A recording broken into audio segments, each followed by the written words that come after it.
উপস্থিত অন্যান্য electric media, print মিডিয়ার ভাই এবং বোনেরা, আসসালামু আলাইকুম ওয়া রাহমাতুল্লাহি ওয়া বারাকাতুহু। আমরা আল্লাহর শুকরিয়া আদায় করছি যে মহান রব্বুল আলামিন আমাদেরকে এরকম একটা সুন্দর প্রোগ্রাম উপস্থিত করার সুযোগ এবং তৌফিক দান করেছেন। আলহামদুলিল্লাহ। দুরূদ সালাম পেশ করছি মানবতার মহান শিক্ষক সাইয়্যিদুল মুরসালিন জনাব মুহাম্মদ রাসূলুল্লাহ সাল্লাল্লাহু আলাইহি ওয়াসাল্লামের উপর। স্মরণ করছি সেই সব শহীদদের যারা তাদের জীবনের শ্রেষ্ঠ সম্পদ জীবনকে কুরবানি করে দিয়েছেন ইসলামী আন্দোলনকে আমাদের মাঝে পৌঁছে দেওয়ার জন্য। বিশেষ করে স্মরণ করছি 5ই আগস্টের আগে যত ভাইরা, ছাত্র ভাইরা, যুবক ভাইরা, সাধারণ ছাত্র জনতা, যত জনতা ইসলামী আন্দোলনকে, ইসলামকে আমাদের মাঝে পৌঁছে দেওয়ার জন্য তাদের জীবনের শ্রেষ্ঠ সম্পদ জীবনকে উৎসর্গ করে দিয়েছে। আল্লাহ রাব্বুল আলামিন তাদের সকলকে শাহাদাতের সর্বোচ্চ মাগফিরাত আল্লাহ রাব্বুল আলামিনের কাছে কামনা করছি। আমরা সকলে বলছি আল্লাহুম্মা আমিন। সম্মানিত ভাইরা, আল্লাহ রাব্বুল আলামিন বলছেন, ইন্নাল মুলুকা ইযা দাখালু কারিয়াতান আফসাদুহা ওয়া জাআলু আইজ্জাতা আহলিহা আযিল্লা ওয়া কাযালিকা ইয়াফআলুন। কোন দেশের রাষ্ট্র ক্ষমতায় যদি জালেম সরকার আসে, কোন দেশের রাষ্ট্র ক্ষমতায় যদি স্বৈরা শাসক আসে, তাহলে কয়েকটা কাজ করে। তার ভিতরে একটা কাজ হচ্ছে তারা সারা দেশে ফ্যাসিবাদ ছড়িয়ে দেয়।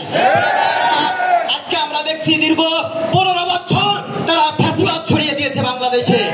এমন কোন বাড়ি নাই, এমন কোন সমাজ নাই, এমন কোন গ্রাম নাই তারা ফ্যাসিবাদ ছড়িয়ে দেয় নাই। তারা ভাইয়ের উপরে জুলুম নির্যাতন করেছে, তারা ভাইয়ের বিরুদ্ধে ভাইকে লেলিয়ে দিয়েছে। প্রিয় ভাইরা, এটা আল্লাহ রাব্বুল আলামিনের ঘোষণা।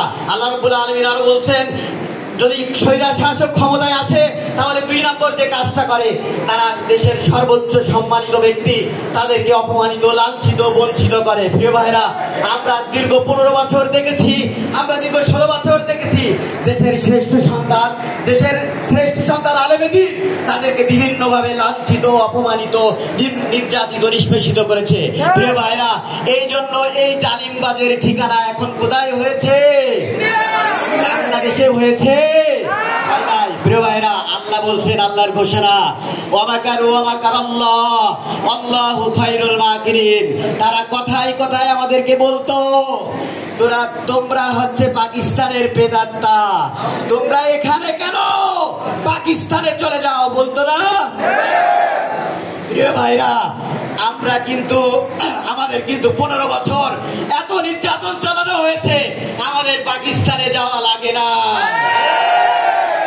একটা ঝাঁকি দিয়েছে 16 কোটি জনতা, এক ঝাঁকিতে তারা বাবুবাড়ি দিল্লি গিয়ে পৌঁছেছে। প্রিয় ভাইরা, তাদের সন্ত্রাসীদের, দোষরদের, স্বৈরাচারীর দোষরদের বাংলাদেশের মানুষ আর দেখতে চায় না। তাদেরকে যারা সহযোগিতা করে তাদেরকে বাংলাদেশের মানুষ দেখতে চায় না। প্রিয় ভাইরা, এই জন্য আজ আসুন